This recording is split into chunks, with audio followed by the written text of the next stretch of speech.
Good morning అండి. Last క్లాస్లో మనం బ్రిటిష్ వాళ్ళు భారతదేశంలో అనుసరించిన రెవెన్యూ వ్యవస్థ గురించి చర్చించుకున్నాం. అందులో ప్రధానంగా జమీందారు విధానం, అట్లనే రైతువారి విధానం, ఈ రెండు టాపిక్లు చర్చించుకున్నాం. ఇవాళ మూడో అంశం అండి, మహల్వారీ విధానం. మహల్వారీ విధానం. సో 1880 మరియు 1822 చెప్పడం వల్ల ఈ రెండు ఎదురు ఒక డౌట్ వస్తుంది. ఇయర్స్ బాగా గుర్తుపెట్టుకోవాలి. సో ఎందుకంటే ఎగ్జామినేషన్ టైం. మహల్వారీ విధానం చివరిది శిస్తు అంశం. మహల్ అంటే ఏమిటి?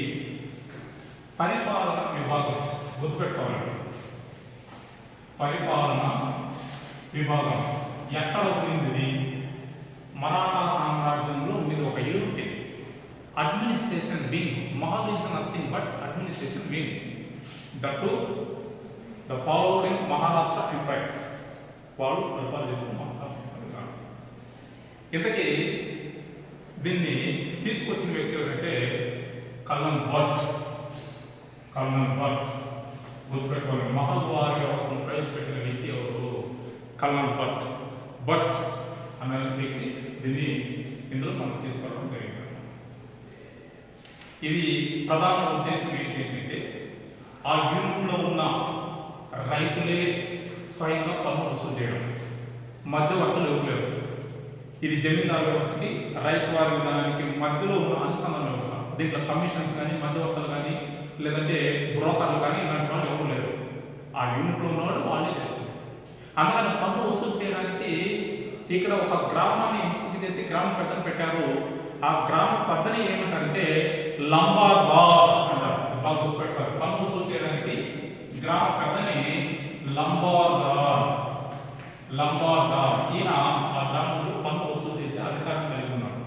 లంబార్దార్ అంటారు. అలాగే మనకు బ్రిటిష్ పరిపాలనలో పేష్ కుష్ అంటే ఇవి బిట్లండి.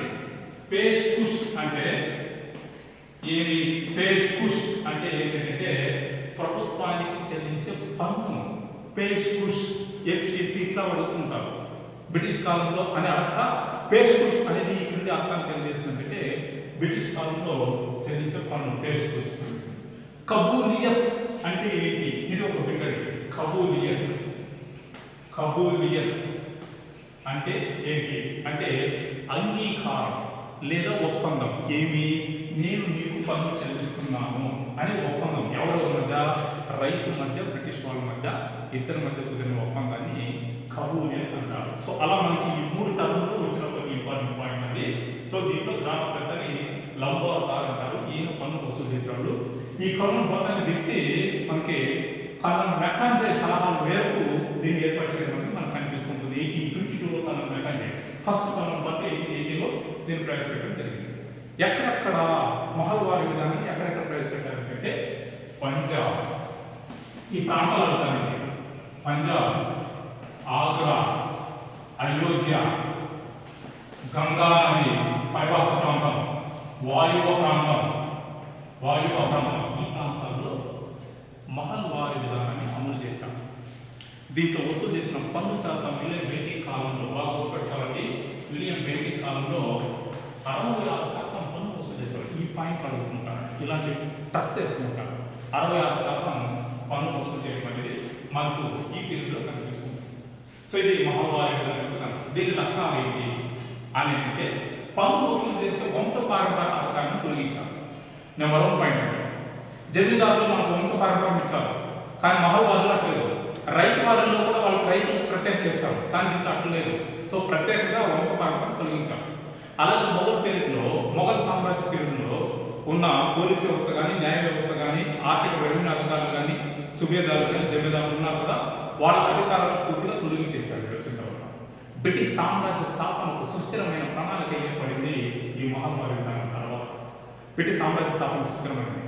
అలాగే బ్రిటిష్ వాళ్ళకి అత్యధిక ఆదాయాలు కూడా ఇందులో రావడం బాగా కనిపిస్తుంది. ఇవి దీంట్లో ఉన్న కొన్ని లక్షణాలు. మరి దీనివల్ల లాభ నష్టాలు ఏమిటంటే బ్రిటిష్ వాళ్ళకి అత్యధిక లాభాలు చేకూర్చింది. అలాగే భారతీయ ప్రజలకు, రైతులకు ఒక సలహా ఇచ్చారు. ఏమిటంటే ఆహార వస్తువులు పండించే బదులు ఆహార వస్తువులు పండించే స్థానంలో వాణిజ్య పంటలు వేశారు. చూడండి, వాణిజ్య పంటలు వేశారు. ఏంటి వాణిజ్య పంటలు? చెరుకు, పత్తి, పొగాకు, ఈ వాణిజ్య పంటలు వేశారు. అంతకుముందు రైతులు, భారతీయ రైతులు ఎక్కువగా ఆహార పంటలు వేసేవారు. మనకు ఈ వరి కానీ, వేరుశనగ కానీ, చిక్కుడు కానీ ఇవి వేసేవారు. దీనివల్ల ఏమైపోయిందంటే రైతుకి తినడానికి తిండి గింజలు కరువయ్యి అత్యంత పేదరికంలోకి నెట్టివేయబడింది అనమాట. సో అక్కడ నుంచి మనకు ఆత్మహత్యలు అనేది బాగా కంటిన్యూస్గా కనిపిస్తూ ఉంటుంది. ఇంతకుముందు క్లాస్లో కూడా చెప్తున్నాను. సో ఇవి మహాద్వార విధానంలో ఉన్న కొన్ని కీలకమైన అంశాలండి. సో ఇవి మనకి 3 అంశాలు. ఖచ్చితంగా పోటీ పరీక్షలో ఇందులో నుంచి మనకు అడుగుతుంటారు. ఒకసారి చూడండి. సో వీడియో చూస్తున్న వాళ్ళు కంటెంట్ నచ్చితే లైక్ చేయండి, షేర్ చేయండి, సబ్స్క్రైబ్ చేయండి. రేపు క్లాస్లో బ్రిటిష్ వాళ్ళు తీసుకువచ్చిన విధానాల్లో 2 ఇంపార్టెంట్ ఉన్నాయి. ఒకటి సైన్య సహకార పద్ధతి, రెండవది రాజ్య సంక్రమణ సిద్ధాంతం. ఖచ్చితంగా అండి, సైన్య సహకార పద్ధతి, రాజ్య సంక్రమణ సిద్ధాంతం అంటే ఏంటి అనేది రేపు క్లాస్లో చేస్తాను. Thank you.